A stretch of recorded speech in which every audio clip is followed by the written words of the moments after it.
राष्ट्रीय ओबीसी महासंघाचा आजपासून साखळी उपोषण सुरू होते आहे। एकीकडे मुंबईमध्ये मराठ्यांचं आंदोलन सुरू असताना दुसरीकडे नागपुरात सुद्धा जे आहे आंदोलनाला सुरुवात होते। मागच्याच महत्त्वाची भूमिका बजावणारे परिणय फुके आपल्यासोबत आहे। खरं तर ज्या पद्धतीने आंदोलन पेटलं होतं त्याला सांभाळण्याचं काम जे होते ते परिणय फुके यांनी केलेलं होतं। मध्यस्थीची भूमिका त्यांनी केली होती, त्यामुळे यावेळेस त्यांची भूमिका काय असणार आहे आपण त्यांच्याकडून जाऊ। भाऊ, कशा पद्धतीची भूमिका मध्यस्थी म्हणून तुम्ही मागच्याच ठेवली, शब्द दिला सरकार ओबीसीतून आरक्षण देणार आहे, यावेळेस तुम्ही काय भूमिका राबवणार आहे? मुख्यमंत्र्यांपर्यंत तुम्ही हा सगळा ओबीसी म्हणून काय प्रश्न पोहोचवला? आता isakal.com आहे देशातील नंबर 1 ची मराठी न्यूज वेबसाईट। प्रत्येक अपडेटसाठी isakal.com ला नक्की भेट द्या। निश्चितच ज्या प्रकारे जरांगे पाटीलजींनी आंदोलन पुकारलं आणि ओबीसी प्रवर्गातनं ते मराठा समाजाला आरक्षण मागतात आहे, याच्या विरोधात ओबीसी समाजामध्ये असंतोष आहे। ओबीसी समाजामध्ये एक भीतीचं वातावरण आहे की आपल्या आरक्षणाला कुठे धक्का लागणार काय असं, आणि म्हणूनच आज राष्ट्रीय ओबीसी महासंघाच्या माध्यमातून संविधान चौकात एक साखळी उपोषणाची सुरुवात या माध्यमातून झालेली आहे। आणि निश्चितच मी या माध्यमातून संपूर्ण महाराष्ट्रातील ओबीसी समाजाला हे आश्वस्त करू इच्छितो की सरकार त्यांच्या पाठीशी आहे, कुठेही घाबरायची कोणतंही कारण नाही।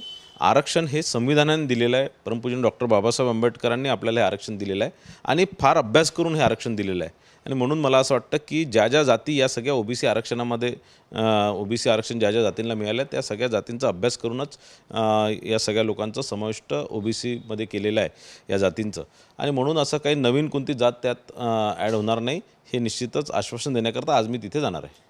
खरं तर आज तुम्ही तिथे जाणार आहात, भेट देणार आहात का? काय तुमची भूमिका तिथे मांडणार आहे? कारण की अनेकांना आशा आहे, मागच्या वेळेस तुम्ही मध्यस्थी केली होती, यावेळेस सुद्धा काहीतरी तोडगा जेणेकरून शब्द मिळेल, लेखी स्वरूपात मिळेल की असं कुठल्याही ओबीसीवर गदा होणार? बघा, मागच्या वेळेस ज्यावेळेस जरांगे पाटलांचं आंदोलन फार मोठं झालं होतं, त्यानंतर ओबीसी समाजाने एक मोठं संपूर्ण 36 जिल्ह्यांमध्ये मोठे मोठे आंदोलनं पुकारले होते। त्यानंतर नागपूरमध्ये फार मोठं भव्य आंदोलन झालं आणि त्यानंतर थोडंसं एक असंतोषाचं वातावरण निर्माण झालं होतं, थोडंसं ते आंदोलन चिघळलं होतं। त्यानंतर मी त्यामध्ये सरकार आणि ओबीसी सर्वच महाराष्ट्रातील ओबीसी संघटनेमध्ये मध्यस्थी केली होती आणि आमची एक मीटिंग सह्याद्री अतिथीगृहामध्ये झाली होती। त्यामध्ये सरकारने त्यावेळेस एकनाथ शिंदे साहेब मुख्यमंत्री होते, माननीय फडणवीस साहेब उपमुख्यमंत्री होते, अजितदादा उपमुख्यमंत्री होते आणि सगळेच भुजबळ साहेब होते, अतुल सावे साहेब होते, आणि या सगळ्यांनी आम्हाला सरकार म्हणून आश्वस्त केलं होतं की ओबीसी आरक्षणाला कुठेही धक्का लागणार नाही। त्यावेळेस कुठेही धक्का लागला नाही, पण आताही मी तुम्हाला सांगतो, आश्वस्त करतो की ओबीसी समाजाच्या आरक्षणाला कुठेही धक्का लागणार नाही। ज्या पद्धतीने आता पुढची भूमिका मराठ्यावर आहे, कुठेतरी सरकारवर दबाव आणण्याचा प्रयत्न आहे। एक दिवसाची परवानगी होती, आता दुसरा दिवस त्यांनी वाढून मागितला आहे, कदाचित पुन्हा त्यांना वाढून मिळते की काय, पण सरकारवर कुठेतरी दबाव येत असताना कशा पद्धतीने सरकार हे ओबीसीचा जो आहे त्यास कुठलंही नुकसान होणार नाही आणि मराठ्यांचा प्रश्न सुटेल यासाठी काय प्रयत्न? नाही, मराठ्यांना याआधीही आरक्षण देण्याचं काम माननीय फडणवीस साहेबांनी केलं। 2018मध्येच मराठा समाजाला आरक्षण फडणवीस साहेबांच्या सरकारने दिलेलं होतं।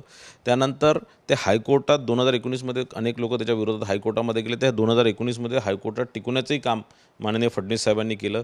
2020मध्ये आमची सरकार आली नाही, उद्धव ठाकरे साहेबांच्या नेतृत्वात महाविकास आघाडीची सरकार आली। कुठेतरी ही जी मराठा समाजाला जे आरक्षण देण्याची जी केस सुप्रीम कोर्टामध्ये महाविकास आघाडीचे नेते टिकू शकले नाही, कुठेतरी त्यांच्या हलगर्जीपणामुळे मराठा समाजाला आरक्षणापासून वंचित राहावं लागलं। आणि मग म्हणूनच त्यानंतर परत 2022मध्ये फडणवीस साहेब आणि शिंदे साहेबांच्या नेतृत्वात सरकार आली, अनेक योजना दिल्या। त्यानंतर EWSमध्ये मराठा समाजाला आरक्षण देण्यात 10% आरक्षण देण्याचं काम माननीय फडणवीस साहेब, माननीय शिंदे साहेब, माननीय अजितदादांनी देण्याचं केलं। आणि त्यानंतर अनेक योजना, अनेक सारथीच्या माध्यमातून असणार, अण्णासाहेब पाटील विकास महामंडळाच्या माध्यमातून असणार अनेक योजना मराठा समाजाच्या युवकांसाठी, त्यानंतर आल्या हजारो करोड रुपयाची योजना या माध्यमातून मिळालं। मला असं वाटतं की मराठा समाजाला मोठा न्याय माननीय फडणवीस साहेबांच्या माध्यमातून याआधी मिळालेला आहे। त्यांनी EWS कुठेही स्वतःची दिशाभूल न करता, कुठेही कोणाचा स्वतःचा वापर कोणाच्या माध्यमातून ना करून घेता त्यांनी EWS स्कीम 10% आरक्षण फार मोठं होतं, 20% समाजाला 10% आरक्षण फार मोठं आरक्षण होतं, आणि म्हणून मला असं वाटतं त्या मराठा समाजाने EWSमध्ये आरक्षणाचा फायदा घेतला पाहिजे आणि त्यांच्या समाजाची प्रगती केली पाहिजे। आता कशा पद्धतीने हा प्रश्न सुटेल असा सगळ्यांनाच प्रश्न पडलेला आहे, ओबीसींवर कुठेतरी अन्याय होऊ नये। मात्र आपण आता आंदोलनाला आज भेट देणार आहात, त्याच्याबरोबर पुण्यात सुद्धा आता आज बैठक होते, पुण्यात सुद्धा आंदोलनाचे ओबीसीचं आंदोलन ठिकठिकाणी सुरू झालं तर सरकारवर पुन्हा कुठेतरी यांना सांभाळणे अशी अडचण निर्माण आहे. नाही बघा, असं आहे की जर एखाद्या समाजामध्ये आपल्या आरक्षणाच्या प्रती जर जर असंतोष निर्माण होत असणार, थोडंसं जर भीती निर्माण होत असणार, तर त्या समाजाचे ज्या संघटना असतात, त्या समाजाचे जे नेते असतात, त्यांनी निश्चितच समाजाच्या पाठीशी ते उभे आहेत, समाजासोबत ते उभे आहे.